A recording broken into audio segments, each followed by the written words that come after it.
Hello everyone, welcome to Step Up Academy. I'm Dr. Ananya Dixit, your biology teacher. और आज हम इस वीडियो में बात करने वाले हैं हेरिडिटी एंड एवोल्यूशन चैप्टर 8 जो कि आपकी नई एनसीईआरटी बुक में दिया हुआ है और उसके बारे में क्या MCQs, ओके कुछ इंपॉर्टेंट MCQs हम देखने वाले हैं, डिस्कस करने वाले हैं. So first question, Mendel conducted his famous breeding experiment by working on the following. इनमें से किस पे मेंडल ने जो उनके फेमस एक्सपेरिमेंट थे लॉ ऑफ इनहेरिटेंस वाले वो किस पे किए थे, ये पूछा गया है. तो drosophila, escherichia coli, pisum sativum, all of these. तो पाइसम सटाइवम पे किया है जिसको हम पी प्लांट भी बोलते हैं. तो इसका सही आंसर क्या होना चाहिए? ऑप्शन सी जो है वो सही है. ओके तो पहली बात तो मैं ये बता दूं कि ये जो हेरिडिटी एंड इवोल्यूशन है इसमें सिर्फ हम हेरिडिटी पार्ट के ही MCQs डिस्कस करने वाले हैं. जितने भी क्वेश्चंस हो सकते हैं वो सारे क्वेश्चन इस चैप्टर से MCQs बन सकते हैं, वो सारे की सारे हम डिस्कस करेंगे. Which section of DNA provides information for one protein? एक प्रोटीन के बनाने के लिए इंफॉर्मेशन किसके पास होती है? तो ये चीज बात ना DNA वाली बात मैंने अपने डिटेल लेक्चर में बहुत अच्छे से करी है कि वो क्या होता है, DNA क्या होता है, क्रोमोसोम क्या होता है, क्रोमैटिन क्या होता है, जीन क्या होता है. लोगों ने इसमें बहुत सारा कन्फ्यूजन होता है, मैम ये बात होती क्या है, न्यूक्लियस में क्या होता है, कैसे होता है.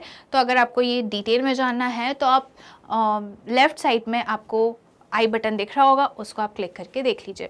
ओके तो जो DNA का, सपोज ये DNA है, मुझसे बच्चे बोलते हैं मैम आप इतना गैप क्यों रखते हो DNA के बीच में. ओके तो ये जो एक सिंगल सेगमेंट होता है DNA का, इसको हम क्या बोलते हैं? जीन. और जीन के पास होती है एक पर्टिकुलर एक स्पेसिफिक प्रोटीन बनाने की इंफॉर्मेशन. ओके तो यहाँ पे जीन कहीं दिख रहा है क्या? यस दिख रहा है. जो डी ऑप्शन जो है वो करेक्ट है. ओके तो आंसर डी जो है वो हमारा सही है. Next question, Which of the following is an example of genetic variation? इनमें से कौन सा एग्जाम्पल है जेनेटिक वेरिएशन का? जेनेटिक वेरिएशन का मतलब क्या होता है? जेनेटिक वेरिएशन का मतलब होता है कि जीन्स में कोई गड़बड़ी हो गई हो, जब कॉपी हो रहा है, जब प्रोटीन बन रहा है तो उसमें कुछ एरर आ गया हो, कोई गलती हो गया हो या इन्वायरमेंटल जो कोई चेंजेस आ गए हो तो उसके कारण वेरिएशन आ जाता है. ओके तो इसमें से कौन सा एग्जाम्पल है जेनेटिक वेरिएशन का? One person has a scar but his friend doesn't. Okay एक आदमी में स्कार है पर दूसरे में नहीं है. A person is older than the other. एक आदमी है जो एक से बड़ा है. Rita eats meat but her sister Gita is a vegetarian. तो रीता जो है वो नॉन वेजिटेरियन है और जो सिस्टर गीता है उसकी वो वेजिटेरियन है. Two children have different eye color. दो बच्चे हैं और उनके आँखों का कलर अलग है. तो ये क्या है? ये वेरिएशन है. ओके ये तो उनकी पर्सनल चॉइस है ना. अब इसमें क्या वेरिएशन आएगा कि एक आदमी बड़ा है एक आदमी छोटा है, तो इसमें तो कोई जेनेटिक वेरिएशन ही नहीं है ना. One person has a scar. अब चोट उसको लगी है तो स्कार भी उसको होगा ना. ऐसा तो नहीं है कि दूसरे बच्चे को सबको स्कार होगा, है ना.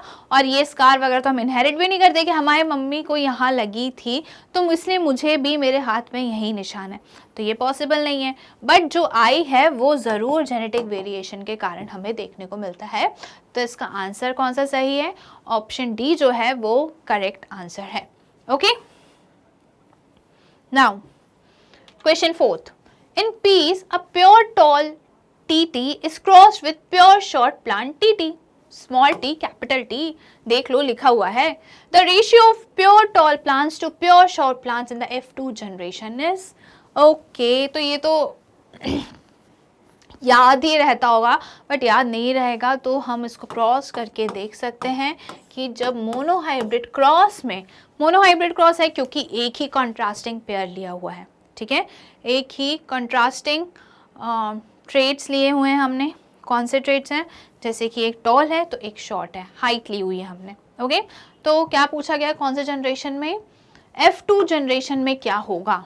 F2 जनरेशन में क्या होगा?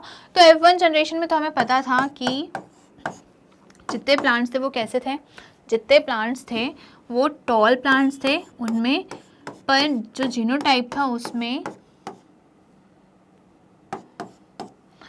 उसमें एक कैरेक्टर, एक एलील जो था वो टॉल का था और एक एलील जो था वो शॉर्ट प्लांट्स का था। ओके, तो ये क्या था, जीनोटाइप। और वहीं पे F2 जनरेशन में जब हमने F1 जनरेशन के प्लांट्स को सेल्फ पॉलिनेट कराया तो क्या हमें देखने को मिला था कि 3 प्लांट्स जो थे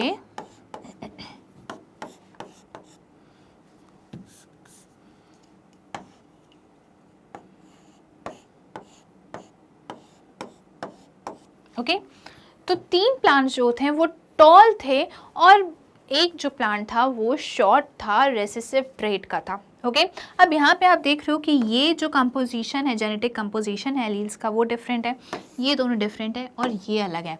ओके, तो इसको हम क्या बोलते हैं, जीनोटाइप, की एक्चुअल में जीन में किस टाइप के एलील्स प्रेजेंट है। ओके, और जो हमें एक्चुअल में उसका अपीयरेंस दिख रहा है कि वो टॉल है या शॉर्ट है, तो ये क्या होता है, फिनोटाइप।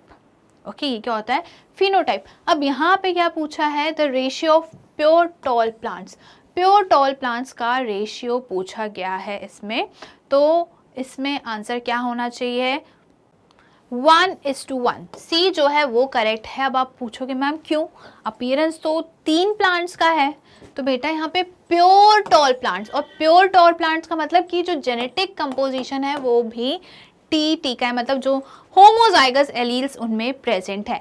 जीनोटाइप कैसा है, होमोजाइगस एलील्स का है। ओके, तो प्योर क्या है, एक ही दिख रहा है हमें। अगर यहाँ पे पूछा जाता है कि प्योर शॉर्ट प्लांट्स, हाँ प्योर शॉर्ट प्लांट्स से पूछा तो 1:1, तो प्योर शॉर्ट प्लांट्स क्या है, सिर्फ एक है, तो 1:1। अगर यहाँ पे पूछा जाता है कि टॉल प्लांट्स और शॉर्ट, अगर प्योर मेंशन नहीं होता तो हम क्या लिखते हैं, हम तब ज़रूर 3:1 लिखते हैं, बट यहाँ पे प्योर मेंशन किया है तो हमें उसके एलील्स देखने हैं। जो एलील्स हैं वो दोनों ही कैसे होने चाहिए, होमोजाइगस होने चाहिए। ओके, तो 1:1 जो है वो हमारा करेक्ट आंसर है, तो सी ऑप्शन को हम मार्क करेंगे। Next question, humans have 2 different sex chromosomes X and Y. Based on Mendel's law, a male offspring will inherit which combination of chromosomes? Human जो हैं उनके पास, हम इंसान जो हैं उनके पास 2 अलग सेक्स क्रोमोसोम्स होते हैं, एक X होता है और एक Y होता है। अगर हम मेंडल लॉ की बात करें तो जो मेल ऑफस्प्रिंग है उसमें क्रोमोसोम्स का कॉम्बिनेशन क्या होगा, ये हमें बताना है। ओके, तो both x chromosome from one of its parents, okay, x chromosome मिलेगा दोनों पेरेंट्स, नहीं एक पेरेंट से, ठीक है, ये बात तो सही है। Both the Y chromosome from one of its parents, गलत बात है। बोथ वाई क्रोमोसोम कैसे मिलेंगे, है ना, एक क्रोमोसोम जो है वो मदर से आएगा और एक क्रोमोसोम जो है वो फादर से आएगा। A combination of X chromosome from either of its parents, ये भी गलत है। A combination of X and Y chromosome from either of its parents, तो ऑप्शन डी जो है वो सही है। अब क्या होता है ना कि क्वेश्चंस जो हैं ये थोड़ा कंफ्यूजिंग होते हैं, बट आपको कंफ्यूज नहीं होता है, अच्छे से पढ़ना है, समझ में आ जाएगा। क्या कि जो मेल होता है उसमें एक्स और वाई क्रोमोसोम होता है, वाई क्रोमोसोम जो है वो फादर से मिलता है और एक्स क्रोमोसोम तो मदर से मिलता है, क्योंकि मदर के पास तो सिर्फ एक्स क्रोमोसोम ही है, फादर जो है उनके पास एक्स वाई क्रोमोसोम होता है। अब जो फर्स्ट ऑप्शन दिया है उसमें ये लिया है कि दोनों पेरेंट्स एक्स क्रोमोसोम देंगे, ठीक है, नहीं सॉरी, एक पेरेंट से उनको 2 एक्स क्रोमोसोम मिलेंगे, एक ही पेरेंट से, ओके, या फिर एक पेरेंट से उनको वाई क्रोमोसोम मिलेंगे, दोनों वाई क्रोमोसोम मिलेंगे, पॉसिबल ही नहीं है। ओके, अब कॉम्बिनेशन, अब क्या पूछा है कि एक्स क्रोमोसोम जो है एक मदर से पाएगा और एक फादर से आएगा, a combination of X chromosome from either of its parents, तो ये गलत है क्योंकि ये होगा तो फीमेल चाइल्ड होगी। A combination of X and Y chromosome from either of its parents, एक एक्स क्रोमोसोम मदर से और वाई क्रोमोसोम फादर से आएगा, तो मेल चाइल्ड हमें मिलेगा। तो सही आंसर क्या है, ऑप्शन डी जो है वो करेक्ट है। Question number 6, which of the following is responsible for the transmission of hereditary traits from one generation to the next in living organism? Okay, तो इसमें से कौन सा, इनमें से कौन सी चीज़ रिस्पॉन्सिबल है ट्रांसमिशन ऑफ हेरिडिटी ट्रेट्स की। ओके, तो हेरिडिटी की यूनिट कौन सी होती है और किसके पास जेनेटिक एक्चुअल में जेनेटिक इन्फॉर्मेशन होती है, हम बोलते हैं क्रोमोसोम्स, जीन्स, डीएनए, किसके पास होती है? ये हमने डिटेल लेक्चर में तो अच्छे से पढ़ा है। ओके, तो हेरिडिटी की जो यूनिट होती है ना, उसको हम बोलते हैं जीन। जीन जो है वो एक सिंगल सेगमेंट होता है डीएनए में। जीन्स के पास इंफॉर्मेशन होती है एक पर्टिकुलर प्रोटीन को कोड करने की, उनको बनाने की। ओके, तो one generation to next generation कौन पास ऑन कर रहा है? जीन्स पास ऑन कर रहे हैं। ओके, तो ये क्या है? जीन्स जो है वो हमारे करेक्ट आंसर है। ओके, ऑप्शन ए जो है वो हमारा करेक्ट आंसर है। चलिए अब नेक्स्ट क्वेश्चन पे चलते हैं। In Mendel's experiment the first filial generation resulted from the cross of. Okay, Mendel का जो एक्सपेरिमेंट था उनमें जो फर्स्ट फीलियल, F1 का मतलब क्या होता है? फीलियल जनरेशन थी, वो किसके क्रॉस से मिला था? ओके, कौन सा क्रॉस करवाया था? तो उन्होंने, हमें पता है कि प्योर प्लांट्स को क्रॉस कराया था, मतलब उनके एलील्स जो थे वो कैसे थे? होमोजाइगस थे, हेट्रोजाइगस नहीं थे। हाँ, ओके, तो जो ये है ना option A, 2 pure bread parents, ये सही ऑप्शन है। बाकी ऑप्शन देख लेते हैं। 2 हाइब्रिड पेरेंट्स गलत है, 2 म्यूटेंट्स, 2 अनरिलेटेड प्लांट्स ये भी गलत है। ओके, तो जो ए ऑप्शन है वो सही है, क्योंकि उन्होंने जैसे प्योर टॉल प्लांट्स लिए थे और प्योर शॉर्ट प्लांट्स लिए थे, मतलब कि उनके जो एलील्स थे, उनका जो जेनेटिक एलील्स थे, एलील्स जेनेटिक ही होते हैं, वो कैसे थे? होमोजाइगस थे। Okay, next question, question 8th, the term allele refers to. Allele जो है वो उसका मतलब क्या होता है वो हमें बताना है। Different form of the same gene, ये ऑप्शन सही है। Okay, offspring of 2 different species, genetic mutation, chromosomal abnormality, ये सारे ऑप्शंस गलत हैं। Different form of same gene, एक ही जीन के अलग अलग फॉर्म्स, अलग अलग टाइप्स, जैसे कि हाइट का जीन है। ओके, तो उसमें हाइट के जीन में अलग अलग टाइप के, बड़ा है, छोटा है, मीडियम है, तो ये क्या हो जाएगा? एलील हो जाएगा। ओके, तो इसका सही ऑप्शन क्या है? ऑप्शन ए हम बिल्कुल मार्क करेंगे। और आपको भी अगर क्वेश्चन है तो आप यही मार्क करना। आई होप आपको ये एलील, जीन, डीएनए, क्रोमोसोम सब क्लियर होगा। Now next question, if a trait is controlled by more than one gene it is known as. अगर ट्रेट को हम, क्या पूछा है? अगर एक ट्रेट को, ठीक है, एक कैरेक्टरिस्टिक को एक से ज़्यादा जीन कंट्रोल करें तो उसको हम क्या बोलते हैं? उसको हम बोलते हैं पॉलीजेनिक इनहेरिटेंस। क्या बोलते हैं? Polygenic inheritance. अब यहाँ पे 2-3 अलग नाम, कुछ क्या मिल रहा है हमको, वर्ड्स मिल रहे हैं, वो हम देख लेते हैं। मोनोहाइब्रिड तो आपको पता ही है कि एक ही कॉन्ट्रास्टिंग पेयर ऑफ कैरेक्टर्स को जब हम क्रॉस कराते हैं तो डाईहाइब्रिड में 2 कॉन्ट्रास्टिंग पेयर्स होते हैं ट्रेट्स के। इन पॉलीजेनिक का मतलब होता है कि जब एक ट्रेट को जब एक ट्रेट को 2 अलग जीन्स कंट्रोल कर रहे हैं, that is known as polygenic. और इनकम्प्लीट डोमिनेंस होता है कि जैसे वाइट फ्लावर है और रेड फ्लावर है, और जब उनमें हमने क्रॉस पॉलिनेशन कराया तो पिंक फ्लावर बना, तो ये क्या हुआ? Incomplete dominance. ना वाइट फ्लावर जो है वो कंप्लीट डोमिनेट है, और ना जो रेड कलर का फ्लावर है वो डोमिनेट है ट्रेट। ओके, वहीं अगर हम हाइट की बात करें, एक टॉल है, एक शॉर्ट है, और जो ऑफस्प्रिंग होगा वो क्या होगा? मीडियम हाइट का होगा। That is known as incomplete dominance. तो हमारा आंसर एकदम सही है, ऑप्शन सी आपको मार्क करना है।